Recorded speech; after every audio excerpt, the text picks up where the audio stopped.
Welcome to the AI Ops podcast from the AI Leadership Forum, where we explore the practical realities of operationalizing AI.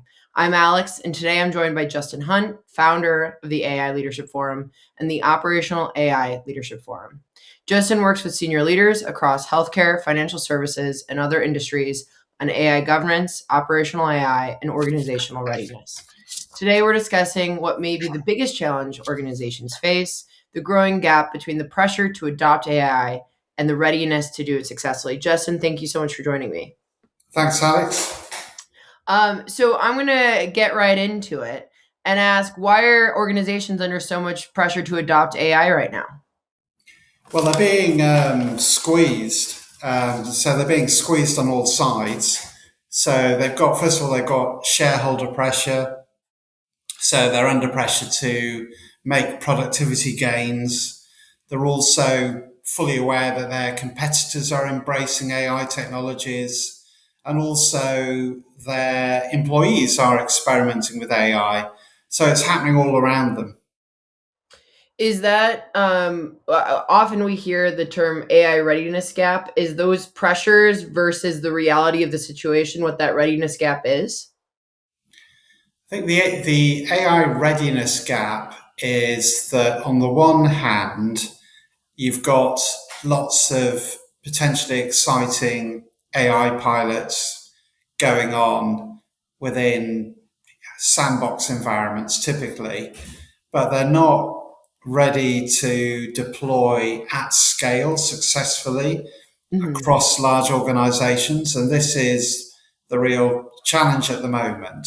So I would say that the main gap is between having the AI tech, having the AI models, but not having the people, the processes, the governance, and the workflows in place that you need to make AI part of your everyday operations. So on the one side, you've got the AI tools, but on the other Yeah. side, you don't have the designed workflows. You don't really have the people on board to make best use of the tools. You don't have the governance processes in place to make sure it all runs smoothly. So that's the gap.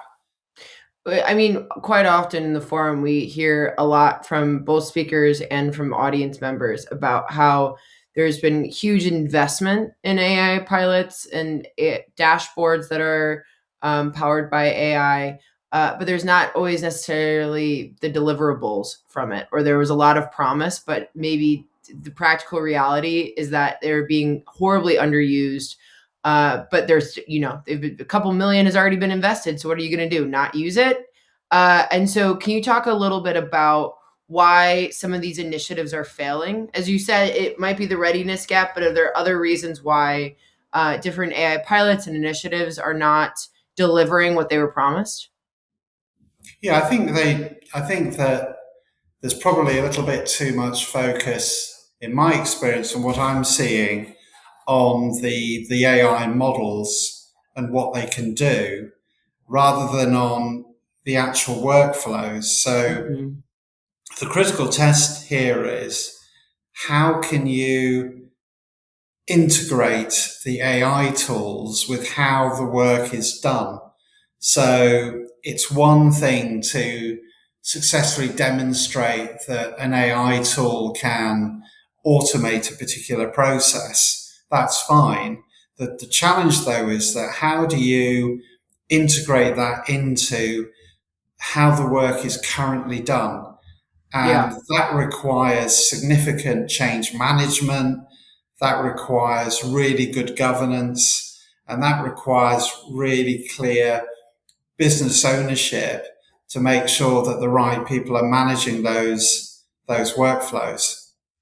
I am being prompted to think about the fact that I'm now doing improv classes as a fun side project, a hobby, and it's all about yes and so this question I am assuming is going to be a yes and to both of these, but I'm wondering as you're kind of talking about like change management and these adoption problems. I think quite frequently people want a single answer of something they need to focus on. So, is this a technology problem? Is this an organizational problem? And by organizational, we mean like maybe it's a culture buy in or a leadership problem. So, I'm assuming what you're going to say is yes and to that. You're not going to say, oh, it's one or the other. It's going to be both. But can you kind of talk about where does this problem lie and who's responsible for it in your experience? Well, I think it's a major organizational challenge. I Hmm. mean, talking to some AI leaders who are responsible for initiating new AI driven workflows, some of them are saying it's the biggest change management challenge they've ever faced in their working lives. Yeah. So it's a big mountain for large organizations to climb. I mean, on the one hand, the AI models are remarkable. I mean, I think Hmm. most people would agree that the pace of change, how they innovate, what they can do is astonishing. But the tough questions for the organization are we've got these remarkable AI tools, but which processes should we redesign? And Yeah. why should we redesign those processes? And then how do we get people to work alongside AI? And what does that mean in practice? How do we encourage them to give up processes, manual processes that they've been working on for years, which they really like, which they cherish, which are part of their identity? You know, how do we get people to give those up and actually encourage them to work effectively alongside AI? And at the Would you same time, would you how do say we that man? that's what's needed to be AI ready? Is that kind of if these organizations want to be AI first, AI ready, is it having those tough conversations that are necessary? I don't think the conversations necessarily need to be tough. I think Hmm. it's a question of how you present it. So if, for example, you are a developer, or an engineer, working with code, and you are being encouraged, as a lot of people are now, to code in AI, Yeah. then that could be quite a change for you because of the speed, the different way of working that's involved, the amount of data that it generates.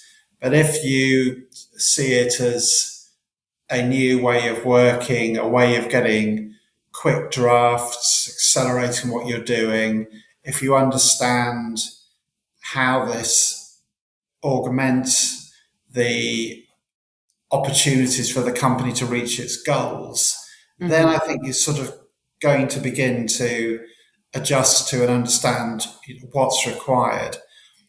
Even saying that though, there are risks that need to be managed. I mean, agentic Yeah. AI is generating a lot of new kinds of risks. Autonomous AI tools are acting in ways which aren't always predictable, and those kind of new risks need to be understood and they need to be managed, and companies need to defend against those. And then also, when you're introducing AI into new workflows, you need to be able to justify the investment, obviously, and you also need to find good workable ways to demonstrate the value back to the business and to explain, why you're doing this and how this benefits the business. And I think as they become more and more intertwined, it's quite difficult to point to, well, where did the AI start? What Yeah. part did it play in the process, and how much value has that contributed? So it is an organizational challenge. The tools are by themselves very capable of all sorts of tasks, but the challenge is, how do you integrate them into the kind of work that you're doing every day?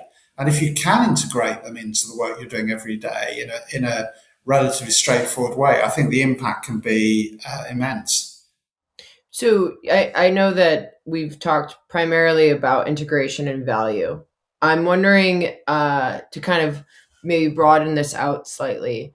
I know that you have quite a few different conversations with members of the forum and also guests of the forum, where you kind of hear about some of the pressure points that they're currently experiencing, or some of the internal stresses that organizations, regardless of their size, either legacy enterprise organizations or fresh startups who are maybe experimenting with AI from like a cost cutting perspective.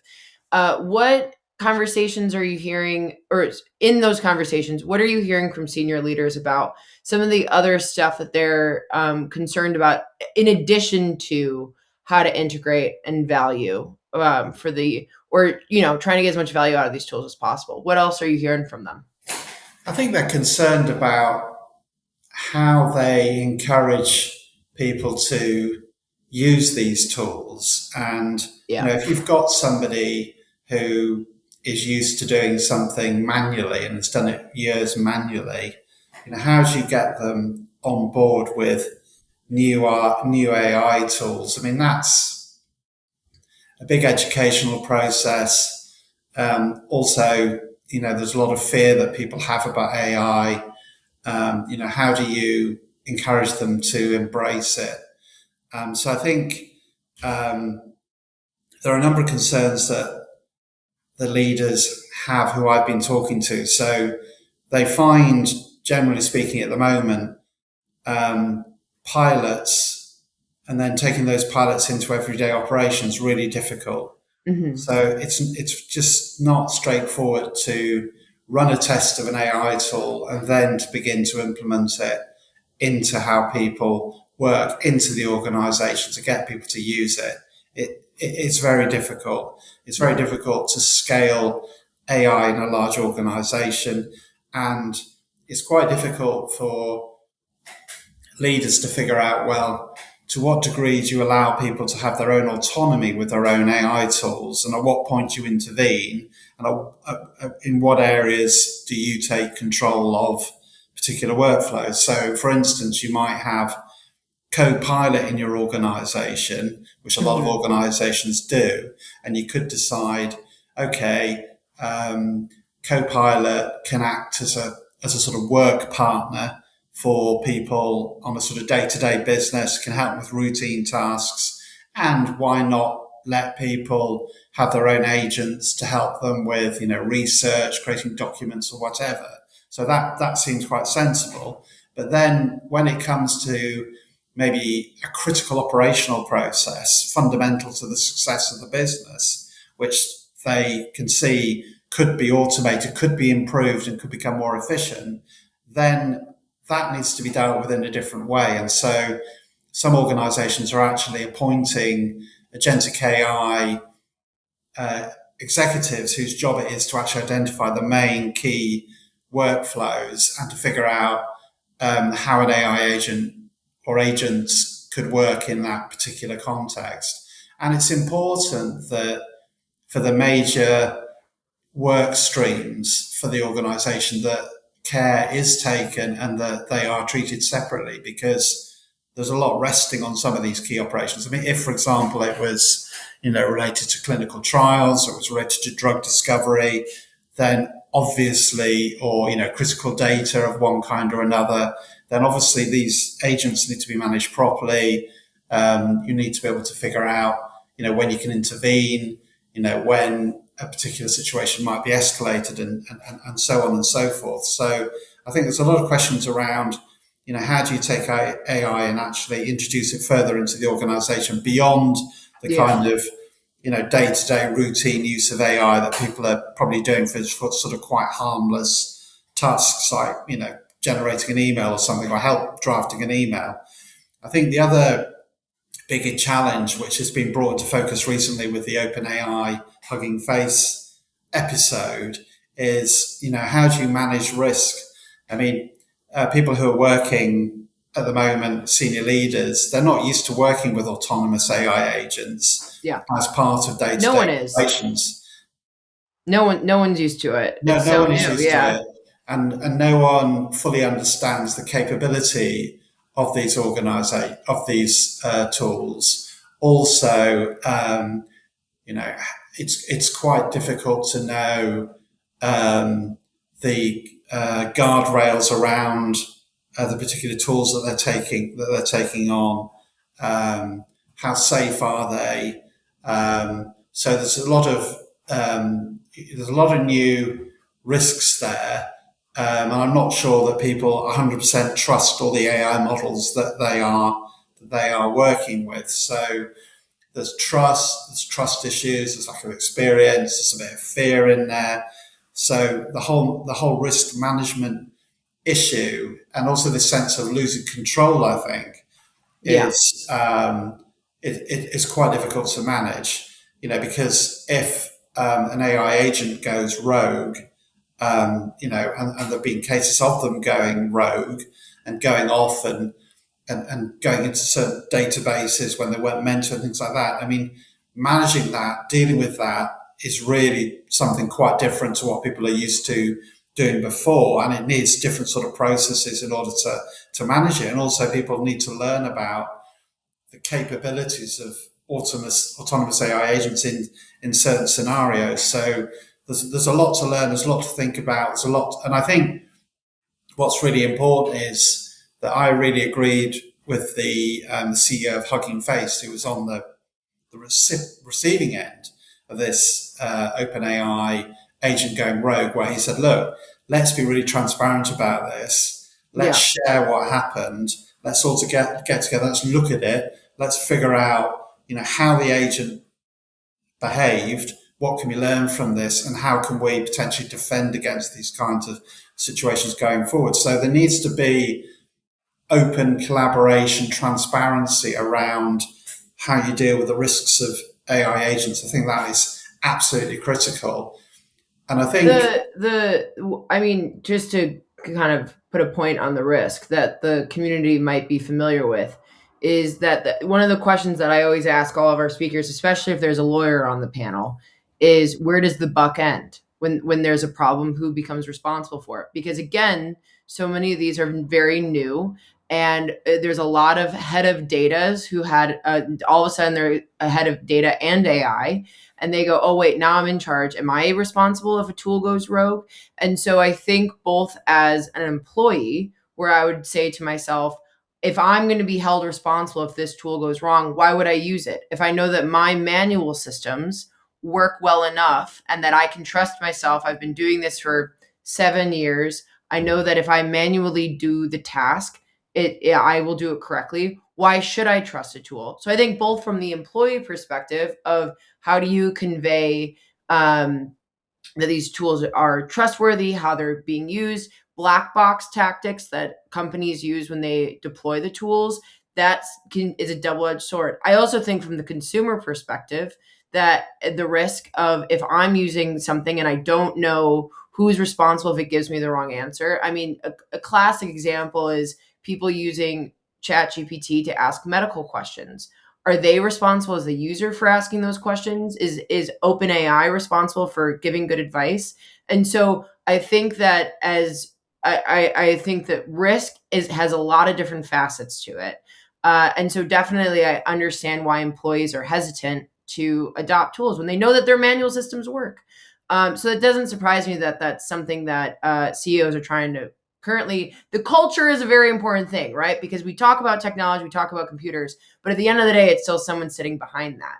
And so how do you make sure that you have employee buy-in? With my last couple of minutes, Justin, I'm going to ask you a final question, which is mimicked off of how I end each one of our panel discussions within the forum. And anyone who's attended any of our events, this will sound very familiar. I like to ask our panelists, our speakers, to always leave a piece of advice to those listening on the call. Anyone who's joined, I always say, what's one thing you, as they go amongst the rest of their day, so they go to lunch with their colleagues, what's something that you want them to mention? And so I ask you the same question, Justin. What's one piece of advice you would leave, especially as we're building out this podcast? We have a lot more episodes in the pipeline.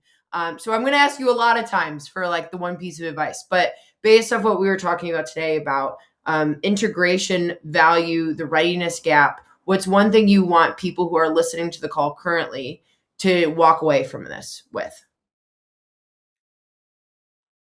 I think they need to think about how should our organisation operate in an AI era.